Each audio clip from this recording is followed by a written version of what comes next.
बहुत बहुत बधाई हो।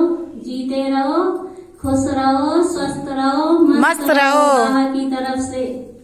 और बाबा के घर में आते रहो। बाबा के घर में वेलकम है सभी माताओं का, कभी भी आ सकते हो। तो कहने का मतलब है नई साल मना। आप देख रहे हो हम खुशी मना रहे हैं कि नया साल आया है। नया साल माना, वैसे तो हमारा एक साल घट रहा है। आए दिन हम क्या है, उम्र तो घट रही है ना हमारी, बढ़ थोड़ी रही है। तो ये समझो भगवान ने हमें दूसरा भी समय साल दिया, हमें कुछ नया करने के लिए साल दिया है, कुछ अपने जीवन में परिवर्तन करने के लिए साल दिया है। ऐसे नहीं है कि हमारा एक ही दिन का साल है नया।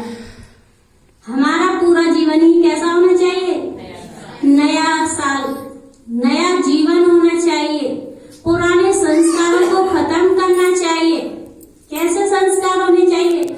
आज आए दिन एक साल आती है तो हर साल हमें एक नई प्राप्तियां, नई विधियां करने का हमें प्लान करना चाहिए।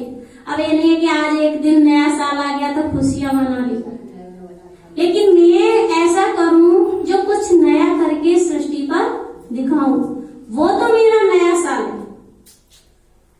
एक दिन का नया साल से क्या हो रहा है? तो भगवान यही कह रहा है कि माताएं, प्यारी प्यारी माताएं, जागृत हो जाओ। आज आप कितने लकी हो, इस जट्टाई सेंटर है आपके, बहुत लकी हो। दुनिया में देखो कितनी भीड़ हो रही है भगवान के घर में, और हम अज्ञान नींद में सोए पड़े। वो नींद में नहीं सो रहे हो, अज्ञान रूपी निंदा में। भगवान आज कहते ना, तेरे द्वार खड़ा भगवान भगत वर दे रे झोली। तो आज भगवान पैसे की झोली नहीं मांग रहा है, विकारों की झोली मांग रहा है कि आज जो गंदगी है वो मुझे दे दो, तेरी मेरी काम क्रोध ये मेरे मुझे दे दो। लेकिन भगवान ये नहीं कह रहा तुम मुझे धन दे दो। भगवान कहता है एक आना, माना 1 घंटे मेरे लिए आना और 23 घंटे अपने घर में रहो। जैसे कहते हैं कीचड़ में कमल का फूल खिलता है, ऐसे हमें घर गृहस्थ में रहते अपने जीवन को पवित्र बनाना है। माना शरीर से पवित्र नहीं है, हमें अपनी दृष्टि, वृत्ति, कृति इनसे पवित्र बनाना है। हमें सबको एक दृष्टि से देखना है। वाणी को कैसा बनाना है, मधुर बनाना है। भगवान कहता तुम्हारे हृदय में कौन होना चाहिए, श्री राम होना चाहिए। कौन होना चाहिए, श्री राम। और नैनों में क्या होनी चाहिए, रूहानियत होनी चाहिए। होठों पे क्या होनी चाहिए, मुस्कान होनी चाहिए।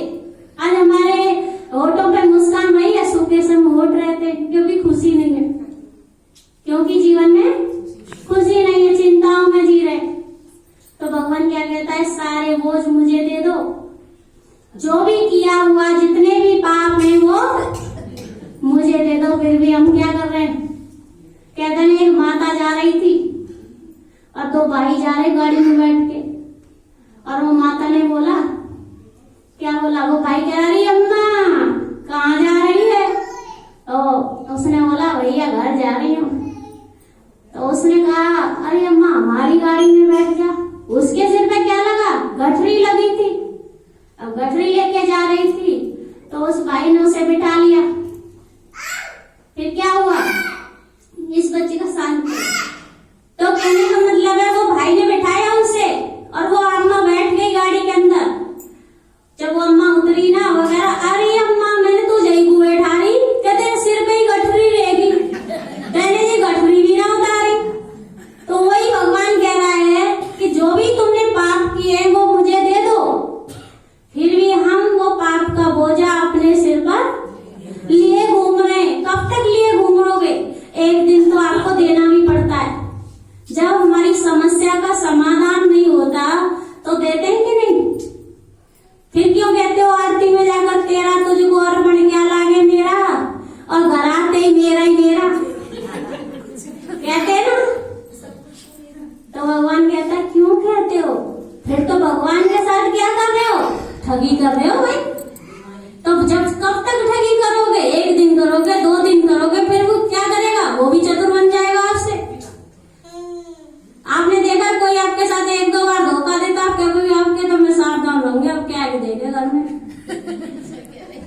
भगवान भी सावधान हो जाता है ऐसे बच्चों से जो भगवान के साथ ठगी करते हैं।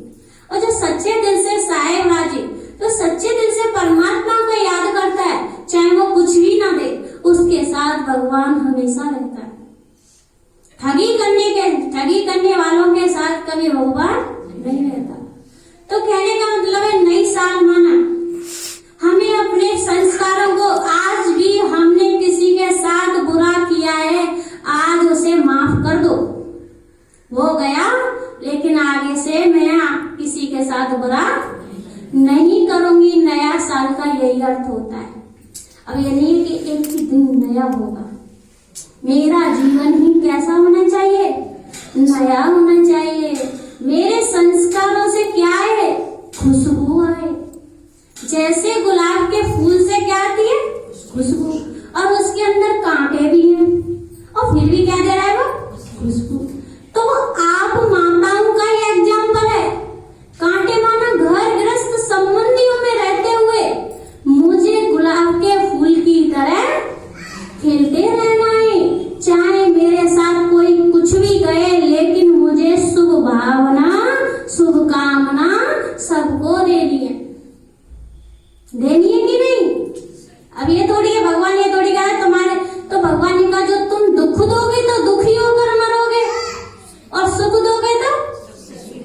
आज भी बाबा ने यही कहा मुरली में कि किसी का अचानक एक्सीडेंट हो जाता है और वो शरीर छोड़ देता है, तो उसने सुख दिया होगा तो अच्छे घर में जाकर जन्म लेगा, और उसने दुख दिया होगा तो बुरे घर में जाकर जन्म लेगा। यही कहा है परमात्मा ने कि शरीरों का कोई भरोसा नहीं। तभी तो कहा है अभी आज करे सो कल कर, कल करे सो आज, अगले पल में होएगी और करेगा कब। तो भगवान कहता है कल पर किसी पर छोड़ना नहीं, काल कभी भी मेरे लिए आ सकता है। ये बात ध्यान से सुन लेना, ये नहीं है कि हम आज ही सुन के और चले गए। हाँ नहीं, मैं नहीं कह रही, भगवान कह रहा है आपको कि हम कल पर छोड़ देंगे। ऐसी बहुत माताएं कहते हैं अरे नहीं अभी तो पोते के साथ ही हो जाए।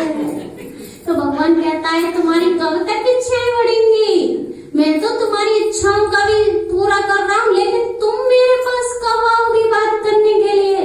मैं भी तो बैठा रहता हूँ आपके लिए, मेरी कब माँ आएगी, मेरी कब बच्ची आएगी मेरे सामने। और हम इच्छाओं में लगे रहते हैं, और इच्छाएं परछाई जैसी होती हैं, इच्छाएं हमें कभी अच्छा बनने नहीं देती हैं। तो भगवान कहता है इच्छा को त्याग, त्याग से ही भाग्य होगा, तभी हम अच्छा बनेंगे। जब तक त्यागेंगे नहीं तब तक हमारा भाग्य नहीं बनेगा। अर्जुन को भी देखा, गीता के अंदर अर्जुन को भी कहा कि देख तेरे सब मरे पड़े। तो भगवान भी ये कहता है तू जिनमें जितना मोह रख रहा है ना, आज नहीं तो कल तुझे छोड़ने पड़ेंगे। अर्जुन को कहा कि नहीं, देख पहले तू अपने संबंधियों को मार, संबंधियों की नहीं कहा उसमें, लेकिन भगवान ने कहा जो तेरे अंदर बुराई है वो उनको खत्म कर। नहीं आज नहीं तो कल तुझे धोखा देंगी। कब देंगी, समय आने पर। तो भगवान यही कहता है कि कल पर कभी नहीं छोड़ना, नहीं काल आएगा और हमें ले जाएगा। किसका पता है, किसी का। पहले तो हम भी सोचते थे कि अभी और जिएंगे, लेकिन अब तो ऐसा लग रहा है मच्छर की तरह जा रहे हैं। कभी आपको अरे वो तो बड़ा अच्छा था, बड़ा सेकंड में चला गया। कोई डेट फिक्स करके लाया है क्या कि मैं इतने साल जीऊंगा। तो वही भगवान कहता है ऐसा नहीं है, कोई भगवान का नाम लेने में कोई उम्र नहीं है, कभी भी राम का नाम ले सकते। आज भगवान ने यही कहा तुम्हारा नाम जाएगा, चाहे अच्छे कर्म कर लो चाहे बुरे कर्म कर लो, इसी का नाम जाएगा।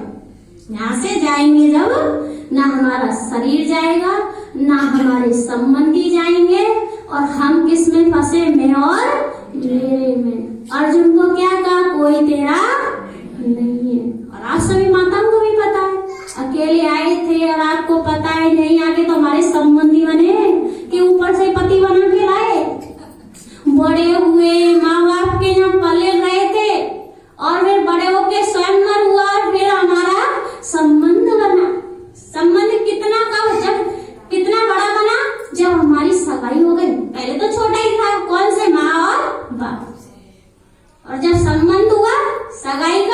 तो जब तो ये तेरी सास है, ये तेरा ससुर है, इसके पांव हो जाओ, इसकी जिठानी के पांव, अरे एक को माए दूसरी उड़ती है, कब तक किसको मना लेने लगोगे? तो भगवान यही कहता है, स्वयं को मनाओ, स्वयं को मना लोगे तो परमात्मा